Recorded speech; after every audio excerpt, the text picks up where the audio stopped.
Hi, everyone. This is Kara Chafin Donofrio, KCD of Long and Foster, your real estate guide and advisor in the DC metro area. Listen, today I thought I would come live because I've actually gotten quite a few calls from clients and people thinking of selling their home. Now is actually a really great time to start doing some of the prep work to get your home ready for sale.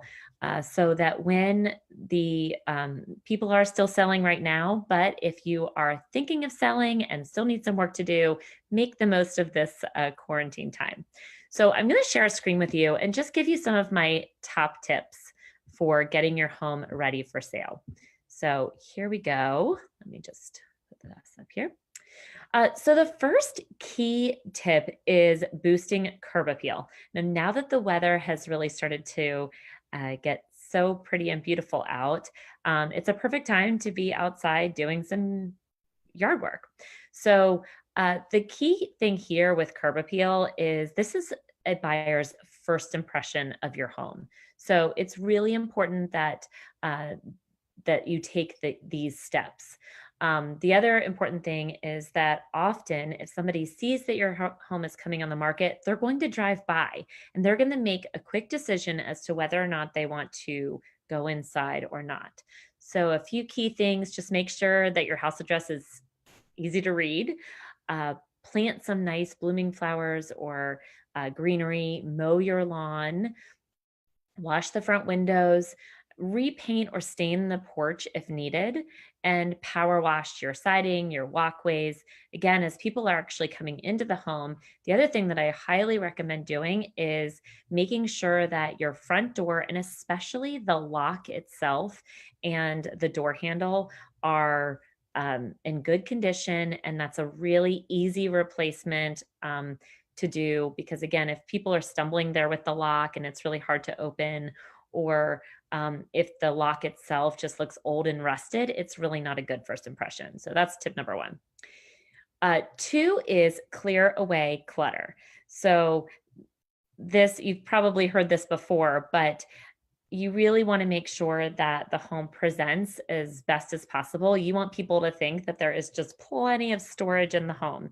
So just get away things that or give away things that you don't need. Pack them away. I know when we sold our townhouse, we actually rented a storage unit and uh, I thought we weren't going to need that much space and we filled it to the brim. I almost needed to get another storage space because a lot of it, again, is taking out things that you don't need. We had tons of baby and kid stuff, and I used to pack all that into my car actually for showings because I just didn't want all of that clutter to be in the house. So, number three, this is probably the easiest thing to do, or well, maybe not easiest, but cheapest thing to do is make sure that your home is sparkly clean. And because when people look through the home, when baseboards look dusty, or there's a lot of marks on the wall, or just the caulking in the bathrooms is gross or mildewy, what that impression that gives is that if this is how somebody is caring for their home, then what are, and I can see these things, then what other things may they not be taking care of? So, for example, I know one of the things that always comes up as well, if they're not taking care of the tile or the caulking, then are they having regular maintenance on their HVAC systems? Or are they, what are they doing with the things that I can't see in the home? So just making sure that your home really shows really well. Having a either doing it yourself or hiring a cleaning service is well worth the money. All right. So then we have number four, depersonalize and neutralize.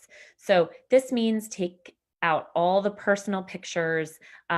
You don't want people to stop in the home. I know a lot of times too, when I'm walking through homes, people will stop and look at a picture and it'll be a diploma and people make all sorts of uh, impressions of you when they're walking through your home. So you don't want that to make them think that you're a hard negotiator, that you're going to be difficult to work with, or whatever the whatever stereotypes they may come to from seeing your personal effects. So just get those out of the way. Again, in terms of style, even if you have there's a really big difference between interior design and staging. Interior design is all about you, it's all about personalizing your home, um, and to exactly your tastes. Staging is about depersonalizing. It's trying to get to the 80% rule, which is having having at least 80% of the people want to live in your home. And so that means paint is very neutral. The colors are pretty neutral. You may think it looks bland if you like a lot of pizzazz, but just know this is going to help your home and help you get a better ROI on your investment. All right. Next tip, number 5, is rearranging furniture.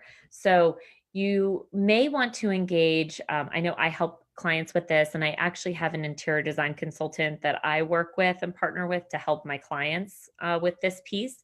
But you'll want to rearrange furniture so that you're maximizing the spaces that they're in. So a lot of times I'll walk through the someone's home and there'll be just really big furniture that's way too big for the space.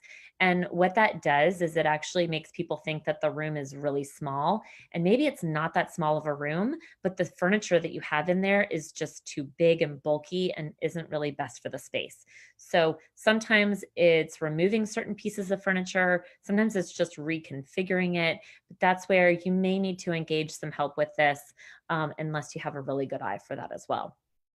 And the last thing is, now we have an adorable little dog. Her name is Sophie. Um, and we love her. So I'm a big dog lover. But whenever it comes to selling the home, I actually think it's best to get rid of a lot of the dog stuff within the home or any type of animal pet stuff. So bones, um, their dishes for water and food. I usually try to remove all of that for home showings. And as much as possible, you're going to want to eliminate any type of odor. So, uh, if there's been a lot of wear and tear on the carpets, you'll definitely want to get them steam cleaned, but possibly even replaced.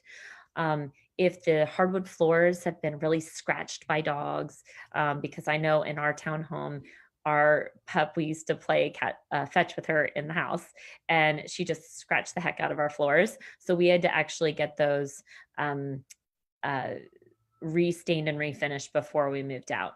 So again, a few just really easy 6 of my top tips for getting your home ready for sale.